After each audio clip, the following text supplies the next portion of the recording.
ओम नमो नारायणाय। जैसा कि हमने जो तीसरे भाग में जो कथा में बातचीत चल रही थी राजा जनक की और श्रुतदेव मुनि की, तो यहाँ पर मिथिलापति राजा जनक पूछते हैं कि जब वैशाख मास इतना प्रसिद्ध है जिसमें धर्म बहुत सुलभ हो जाते हैं, पुण्य राशि प्रदान करने वाले, भगवान विष्णु के लिए प्रतिकारक, चारों पुरुषार्थों की तत्काल सिद्धि करने वाले सनातन और वेदोक्त हैं, तब संसार में उसकी प्रसिद्धि कैसे नहीं हुई? ये बात पूछते हैं कि ये वैशाख इतना पुण्य, इतना पवित्र महीना है, तो ये प्रसिद्ध क्यों नहीं हुआ? तो यहाँ पे श्रुतदेव जी ने कहा कि राजन, इस पृथ्वी पर लौकिक कामना करने वाले ही मनुष्य अधिक हैं। इस संसार के भोगों तथा पुत्र पौत्र आदि संपदाओं की ही अभिलाषा करते हैं, और कहीं किसी प्रकार कभी बड़ी कठिनाई से कोई एक मनुष्य ऐसा मिलता है जो स्वर्गलोक के लिए प्रयत्न करता है। तो एक बताते हैं कि देखो कि संसार के भोगों को, सुख भोगने की कामना ज़्यादा करते हैं कि मुझे पुत्र हो जाए, मुझे पुत्र हो जाए, इनकी शादी हो जाए, इनका बढ़िया से अच्छा जॉब हो लग जाए, तो इस प्रकार की कामनाएं करते रहते हैं। लेकिन स्वर्ग लोक की कामना बहुत कम करते हैं। ऊपर से मोक्ष की वो चाहने वाले तो बहुत ही कम हैं, बहुत कम करते हैं।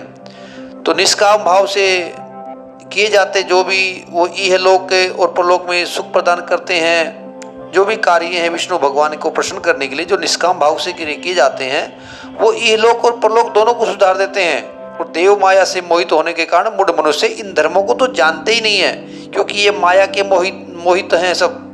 भगवान की माया है, उसके मोह में पड़े हुए हैं सब। इसके बारे में फिर एक कहानी सुनाते हैं, कथा सुनाते हैं। कथा कहते हैं कि पूर्व काल की बात है कि काशीपुर में एक चक्रवर्ती राजा थे।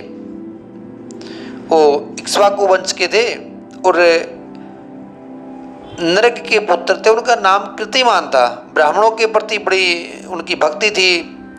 एक दिन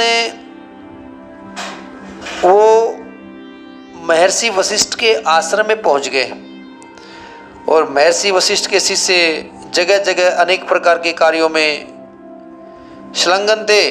कहीं वो प्याऊ लगा रहे थे, कहीं छाया मंडप लगा रहे थे, कहीं बावली लगा रहे थे, कहीं पंखा आने जाने वालों के लिए पंखा डुला रहे थे, कहीं फल भेंट कर रहे थे, किसी को छाता भेंट कर रहे थे, संध्या के समय वो शरबत बांट रहे थे। तो इस प्रकार वो धर्म में संलग्न थे, धर्म में। वैशाख मास में राजा ने देखा उनको, उनसे पूछा आप लोग कौन हो? तो उन्होंने उत्तर दिया कि हम तो महर्षि वशिष्ठ के शिष्य हैं। बोले ये क्या कर रहे हो? तो वे बोले कि वैशाख मास में हम अपना कर्तव्य निभा रहे हैं और वैशाख धर्म निभा रहे हैं, जो धर्म अर्थ काम मोक्ष चारों पुरुषार्थ के साधक है, जो कि हमको धर्म अर्थ काम मोक्ष प्रदान करने वाला है। और हम लोग गुरुदेव वशिष्ठ की आज्ञा से इन धर्मों का पालन कर रहे हैं। तो आगे राजा पूछता है कि भाई इसके फल क्या मिलेगा, क्या फल मिलता है इससे, इसे ये धर्म निभाने से, ये वैशाख में ये सब धर्म के काम करने से? तो वो शिष्य बोलते हैं कि देखिए ये सब बातें आप, ये सब प्रश्न हैं, आप गुरुजी से जाकर के पूछिए, हमें अपना काम करने दीजिए। तो शिष्यों से ऐसा उत्तर सुन करके वो राजा महर्षि वशिष्ठ के पास आश्रम पे आ जाते हैं। महर्षि वशिष्ठ ने उन्हें विधि पूर्वक आतिथ्य सत्कार किया कि आश्रम में अतिथि आए हैं, अतिथि सेवा की। अभी गुरु वशिष्ठ से वो राजा पूछते हैं कि भगवान, मैंने मार्ग में आपके शिष्य बड़े आश्चर्य में शुभ कर्मों का अनुष्ठान करते हुए देखे हैं, तो इसके पीछे क्या कहानी है? मैं कुछ उसका वर्णन सुनना चाहता हूँ। तो राजा वशिष्ठ कहते, उस ऋषि वशिष्ठ कहते हैं कि राजन, तुम्हारी बुद्धि को उत्तम शिक्षा मिली है, अतः उसने इस उत्तम निश्चय किया है भगवान विष्णु की कथा के श्रवण और भगवत धर्मों के अनुष्ठान में जो तुम्हारी बुद्धि की आंतरिक प्रवृत्ति है, यह तुम्हारे किसी पुण्य का फल है। बोला जो आप ये कथा मुझसे पूछना चाहते हो तो ये सब किसी पुण्य का तो फल है। और जिसने वैशाख मास में बताए हुए महाधर्मों के द्वारा भगवान श्री की आराधना की है, उसके उन धर्मों से भगवान बहुत संतुष्ट होते हैं। भगवान लक्ष्मीपति समस्त पाप राशि का विनाश करने वाले हैं। भगवान विष्णु भक्ति से ही पूजित होने पर अभिष्ट वस्तु प्रदान कर देते हैं, इसलिए सदा भगवान विष्णु की भक्ति करनी चाहिए। जगदीश्वर श्री हरि जल से भी पूजा करने पर अशेष कलेश का नाश करते हैं और शीघ्र प्रसन्न हो जाते हैं। जल से अगर कोई भी सामग्री पूजन की सामग्री नहीं है, ओम नमो नारायणाय, ओम नमो भगवते वासुदेवाय कह करके भगवान विष्णु को प्रणाम करो, जल के छींटे मार दो तो भगवान विष्णु तो उसी में प्रसन्न हो जाते हैं। कहते कि राजा भोपाल, हे भोपाल, हे राजन, तुम भी वैशाख मास में बताए हुए धर्मों का पालन करो और तुम्हारे राज्य में निवास करने वाले अन्य सब लोगों से भी उन कल्याणकारी धर्मों का पालन कराओ। उनको गुरुदेव वशिष्ठ जी वैशाख मास के धर्मों का पालन करने के लिए राजा को कहते हैं। अभी राजा ने अपने शासक में अपने जो राज्य में घोषणा करवा दी कि मेरे राज्य में जो भी 8 वर्ष से अधिक का आयु वाला मनुष्य और जो भी 80 वर्ष तक की आयु है, वो मेष राशि में सूर्य स्थिर होने पर यानी कि वैशाख मास में प्रातःकाल स्नान नहीं करेगा तो मेरे द्वारा दंडनीय, वध्य और राज्य से निकाल देने योग्य समझा जाएगा। यह मेरा निश्चित आदेश है। उसने आदेश दे दिया और मुनादी करवा दी कि ऐसे ऐसे वैशाख धर्म का पालन करो, वैशाख मास में स्नान करो और जो भी धार्मिक कार्य हैं वो सब करो। और जो कोई वैशाख धर्म का पालन नहीं करे तो वो दंड का पात्र समझा जाएगा। प्रातःकाल उठ करके जल में स्नान करके श्रेष्ठ ब्राह्मणों को दान करना चाहिए और अपनी शक्ति के अनुसार पोसला यानी कि प्याऊ और दान आदि धर्मों का आचरण करो। तो राजा कीर्तिमान ने प्रत्येक गांव में धर्म का उपदेश करने वाले एक ब्राह्मण को बसा दिया।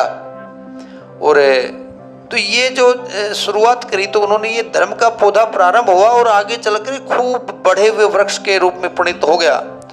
उस राजा के राज्य में जो लोग भी मर जाते थे वे भगवान विष्णु के धाम में जाते थे। देखिए यही इसी प्रकार से एक घटना एकादशी के बारे में भी, एकादशी के माथे में भी आती है कि वो राजा थे, वो राजा जबरदस्ती अपने राज्य में अपने जितने भी लोग थे वो इसे में 8 वर्ष से लेकर के 80 वर्ष तक के लोगों से एकादशी व्रत करवाते थे। तो एकादशी व्रत करने से सभी लोग स्वर्ग में जाने लग गए। तो वहीं पे यहाँ पर भी यही चर्चा है कि ऐसे जो वैशाख स्नान करने के बाद सब लोग विष्णु लोक में चले जाते थे। आगे कहते कि एक बार भी वैशाख स्नान कर लेने से मनुष्य यमराज के पास नहीं जाता है।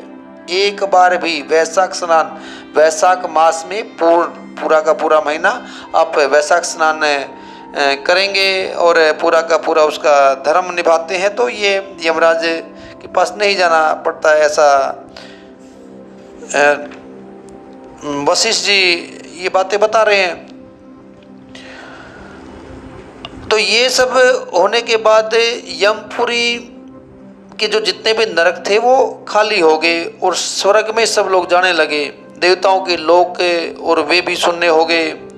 स्वर्ग और नरक दोनों के शून्य हो जाने पर एक दिन नारद जी धर्मराज के पास पहुंच जाते हैं और नारद जी ने धर्मराज को कहा, धर्मराज अरे आपके इस नरक में सब सुना सुना दिखाई देता है, कोई कोलाहल नहीं नजर आता, पहले की भांति पाप कर्मों का लेखा नहीं दिखाई दे रहा। चित्रगुप्त जी ऐसे मौन भाव से बैठे हैं जैसे कोई मुनि हो। महाराज इसका कारण तो बताइए, क्या कारण है? कुछ तो कारण होगा इसका कि आपका पूरा का पूरा ये आपकी पूरी खाली पड़ा ये पूरा का पूरा नरक। तो ये सब बातें सुन करके राजा यम ने कुछ दीनता के स्वर में कहा कि नारद, इस समय पृथ्वी पर जो एक राजा राज्य करता है वह पुराण पुरुषोत्तम भगवान विष्णु का बड़ा भक्त है और उसके भय से कोई भी मनुष्य कभी वैशाख मास का उल्लंघन नहीं करता और उस पुण्य के प्रभाव से सभी भगवान विष्णु के परम धाम में चले जाते हैं। और इसलिए स्वर्ग और नरक शून्य हो गए हैं। अतः ब्रह्मा जी के समीप जाकर के ये सब समाचार उनसे निवेदन करके तभी मैं स्वस्थ होऊंगा। मैं अभी ब्रह्मा जी के पास जाकर के ये सब अपनी गाथा गाऊंगा। और यमराज ब्रह्मा जी के पास पहुंच जाते हैं। ब्रह्मा जी ने यमराज को देखा और यमराज ब्रह्मा जी के आगे पृथ्वी पर गिर पड़े, साष्टांग प्रणाम किया।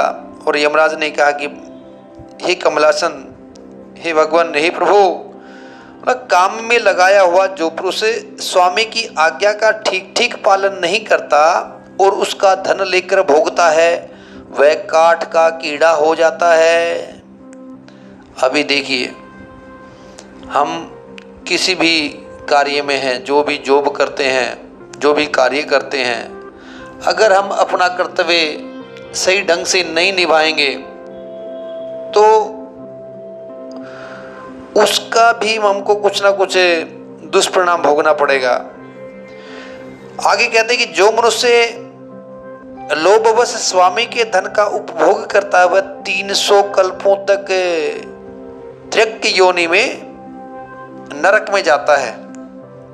इसलिए अपना जो भी कार्य है, जहाँ पे भी अपना ड्यूटी है, जहाँ पे भी जॉब है, वहाँ पे अपने स्वामी के प्रति अपना दायित्व सही से निभाना चाहिए। इस बात के ऊपर ये चर्चा कर रहे हैं। अभी आगे कहते हैं कि कीर्तिमान के राज्य में सब लोग वैशाख मास के जो पुण्य कर्मों का अनुष्ठान करके पितरों और पितामहों के साथ वैकुंठ धाम में चले जाते हैं। मतलब खुद तो चले जाते हैं, अपने अपने पितरों को भी साथ साथ में ले जाते हैं। वो उनके मरे हुए पितर और माता में आदि भी विष्णु लोक में चले जाते हैं। इतना ही नहीं, खुद पितर पितामह, उसके साथ पत्नी के पिता यानी कि ससुर आदि भी मेरे लेख को मिटा करके विष्णु लोक में चले जाते हैं। देव, बड़े बड़े यज्ञों द्वारा भी मनुष्य वैसी गति नहीं पाता जैसी वैशाख मास में मिल रही है। वैशाख मास में प्रातःकाल स्नान करके, देवताओं का पूजन करके, वैशाख महात्म्य की कथा का श्रवण तथा भगवान विष्णु को प्रिय लगने वाले धर्मों का पालन करने वाला मनुष्य एकमात्र विष्णु लोक का स्वामी होता है। देखिए कितनी बड़ी बातें हैं। वैशाख मास महात्म्य की कथा का श्रवण है। मैं ये कथा क्यों सुनूं? सुनने से क्या फल मिलता है, क्या फल मिल सकता है? आप एक अनुमान तो लगाइए। कथा श्रवण कीजिए। कथा, ये जो कथाएं हैं वैशाख महात्म्य की, ये कथाएं अपने परिवार में सुनाइए। आगे कहते हैं कि संसार में पवित्र और अपवित्र सभी लोग राजा की आज्ञा से वैशाख मास के धर्म का पालन करके विष्णु लोक को जा रहे हैं। लोकनाथ, उसकी प्रेरणा से संस्कारहीन मनुष्य भी वैशाख स्नान मात्र से वैकुंठ धाम में चले जाते हैं। वैशाख स्नान की कितनी बड़ी महिमा है कि उसके फल से सब वैकुंठ में चले जाते हैं। तो आप वैशाख स्नान का जितना भी जो भी धर्म है उसको निभाने की कोशिश करें ताकि ये सब फल अपने को मिल सके। ओम नमो नारायणाय।